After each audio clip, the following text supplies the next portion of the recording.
now I am going to bring to the stage Garrick Tiplady, who is the executive, he's the managing director, of Facebook, of course, an executive with over 20 years of experience in a whole bunch of businesses, and a powerhouse in the world of technology and digital. Garrick, hi, how are you? I'm great. I'm great. How are you? Thanks for having me. Yeah, my pleasure. What did you think of Rashad's talk? Pretty cool. I've got about 17 pages of notes. I know. He's just so part of me inspired and part of me is terrified following that. That was unbelievable. It's just, I would say, for those of us who have not heard him before, look him up, audit one of his online classes, read his book, because he truly has, he just kind of gets to the truth really quickly. So he was fantastic. Yeah, no, he's amazing. So listen, Facebook, look, you guys are, in the middle of, lots of really important things. Tell us a little bit about what you've done to help business during the time of COVID. Yeah, I think it's important. And Rashad talked about much of, what businesses are going through. This is, honestly, one of the biggest disruptions I think any of us are going to go through in our lifetime, just as we think around the sheer scale of transformation or disruption that's going to happen. So we've really been focused on three things. One, making sure that people are going to get access to accurate information and making sure there's no misinformation around COVID. And so we've been really focused on pointing people to Public Health Canada as well as the World Health Organization. The second piece is, if you think about it, you've got the entire world or the majority of the world now working from home, and a lot of them have shifted onto social platforms. So we've been very focused on just making sure the platform has been reliable and secure. Whether you want to talk to your family or whether you want to talk to a business, that's set up. And then the last piece, and this is global, but it also touches on Canada, is really focused on what we're doing with small business, what we're doing with businesses across the country. We've announced a small business grant program. We've launched a COVID-19 information center. One of the great things that we've done is launched a community hub. Think about that as you're a person or an individual or a business in need, and you've got somebody who can provide, and we're helping connect those. And then the last piece is really for businesses, making sure that they've got the information, they've got virtual training and education to help sort of manage through this crisis right now. I think, though, one of the most interesting things, and Rashad was talking about this idea of security. One of the things that we've really seen is this idea of communities coming together, and we've just seen communities coming together in ways that we just haven't seen before. I think even access to this group, and making sure that there's support for one another and we can all help one another through this crisis. To me, I ultimately think that's going to be the most important thing. I mean, I say many times, thank God for social media during the time of COVID. I mean, if it's not for this, how would we communicate, operate, connect? I mean, it really has been in so many ways a blessing. So you talked about the SMB grants that you mentioned. Yeah. Many of us here at TechTO are community entrepreneurs and startup leaders in the technology industry. Tell us a little bit about these grants and how you can connect them to our audience and what they can learn more about and how they all work. Yeah, absolutely. So if I step back a little bit, I mean, the reason that we're looking at this is, entrepreneurs and small businesses really are the backbone of this country. And that is true across most parts of the globe. Prior to Facebook, what I can say is I started a few companies prior to moving over to Facebook. And I can only imagine what a lot of people on this line are thinking through, whether your demand has been uprooted, your supply is no longer there and trying to manage through the crisis. And so I empathize with many of what you're juggling. And so one of the things that we've done at Facebook is back in March, we announced $100 million grants, which are going to be distributed across 30,000 small businesses in over 30 companies. We're going to be announcing what that means for Canada shortly. So what I would ask everyone to do is check out facebook.com grants for business. All of the information is going to be posted there. Facebook. And then the last thing I'd say, which is just an addition to that, if you're thinking around digitizing, if you're not already online, I would check out the Facebook Business Resource Hub. We've got all the information you're going to need to help sort of move you through this transition as everyone's moving towards e-commerce capabilities these days. So you've had some recent news on commerce, and I'd love to know more about that. Is that Facebook Shops? Is that That is Shops. So last week, Mark Zuckerberg announced our new Shops initiative. And here's the way that I would think about it. So we've seen this overnight shift, whether that happened in January or whether it's happened over the last 2 months. We've seen this overnight shift towards e-commerce, and I think the future has been moving that way, and it's just particularly relevant now. So the idea of Facebook shops is fairly straightforward. Whether you're a major global brand, whether you're a local retailer, whether you're a jewelry maker out of your house, the idea is you get to create a virtual storefront for free. And so if you think about it, what that does is allows businesses to have a whole new discovery platform where consumers can engage and find new product. And if you're a consumer, you can browse products which are going to be customized to your personal tastes. You can chat with the business owners through WhatsApp or Messenger. And then if you want to buy, you can do that with one click and make sure that you don't have to enter all your information multiple times.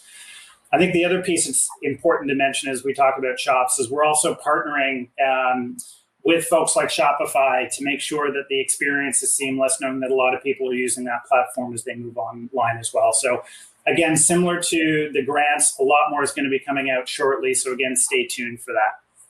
Amazing. As an agency leader, one of the benefits that I love to sort of talk about is what I learn with the big rocks that I can apply to the TechTO community. So what I learned from some of the brands that I work on and how I can sort of share some of that learning and inspiration. Facebook works with a bunch of global clients. Tell me, and many of those are disruptors. So what what are some of the lessons that you've learned that maybe can help us be a little more proactive in terms of what we can do to survive? Because as you know, I listened to some of the stories in Canada, they're gut-wrenching, like the statistic around restaurants, like, they're predicting less than 25% of local restaurants can return given the state that COVID will put us in. So my heart goes out, and I don't know how to save that industry, but globally, from a Facebook perspective, you've learned a ton around, kind of best practices. Give us a couple for some of the pieces that can help. Yeah. So I could go on for a long time on this one. Yeah. There is lots. Let me focus on the disruptors, because I think it ties back to what Rashad said around the companies that are truly thinking differently from where we are. So being very respectful of the fact that, many companies are struggling right now. It's interesting for those people that do have the capability right now. I think there's no other way to say it, but now is really go time. If you look at, let me put that in context. If you look at the Fortune 500, the average time pre-COVID, so this is before anything happened, pre-COVID, the average time a company spent on the Fortune 500 was 15 years. So if you look back to 1955, only 12% of those companies remain on the Fortune 500, 12%. And so what's happened is they've been replaced by disruptors. And I think what's important about this now is 2020 is the first time in history that there's more people connected on the internet than not. Couple that with this mass change that we've seen with COVID, where we've had industries disrupted, we've got consumer behaviors changing ultimately. And I think what that's going to do is give rise to a whole new wave of disruptors coming out. And I categorize that as new companies giving people what they didn't know they wanted in ways that they've always wanted. And give me an example of that. I love that. That's a lot of what Rashad talks about with this fourth industrial revolution and who's rising. What's the next? So tell us someone that you're admiring right now. Okay, so I look at it in three ways. Here's how I sort of see disruptors working. So you've got those that are going to be built on technology. And that's a lot of what Rashad was talking about, which is the true digital natives. And yes, that term is overused, but it is exactly what it is. Mobile-first companies using machine learning, using data to drive a competitive advantage in how they go to market. Article in Canada is a great example of that. They're just great performance marketers. HelloFresh in the US, Smile Direct Club in the US is a great example of that. Mm-hmm. The second category I would say is the purpose-driven disruptors. So these are people that have tied their companies to a purpose and are not all about money. I think Tom's Shoes, Bombas Socks are good examples of those. I think Jeweler, even here in Toronto, with some of their pivot to how they're working with the community right now. And then the last one I would say are the the community-based disruptors. So these are people that are truly tapping into this notion of how do I build community and connect community to my brand. Peloton, really good example of somebody that's tapped into that. I think another great Canadian example is Nix, who have really tapped into to that community as well. So, I think my guidance to everyone is really try and understand where value is going to be created, where you think space is going to open up.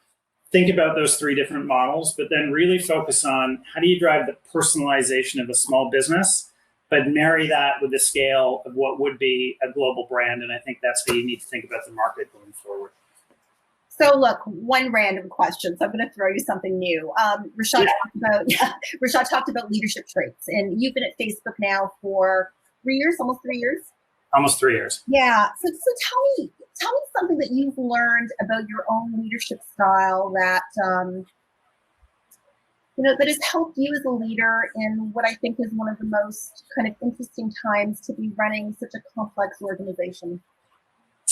Yeah, I think, it's interesting. I was talking about this the other day. I think the last 2 months, if you really step back, has provided an ability for all of us to be a bit more introspective. We all have a little bit more time. We're not commuting into the office.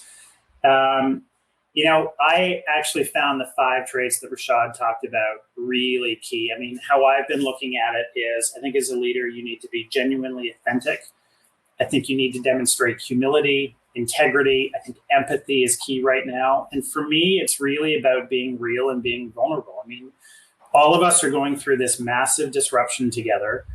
And I think you've got to have real, honest, open, candid discussions with everyone in the organization. People need context to be able to make the right decisions. And then the last piece I'd say on that, and I think this is critically important, look, we're all on Zoom every day, or one of these platforms every day, all day long. I don't know, Alex, if you are, but I am all day long. And so, part of the challenge is it's really hard to gauge from somebody on the screen how they're doing. And, we think around mental health and just there are some people struggling right now. We don't know at home whether people are dealing with families. They have elderly people they're taking care of.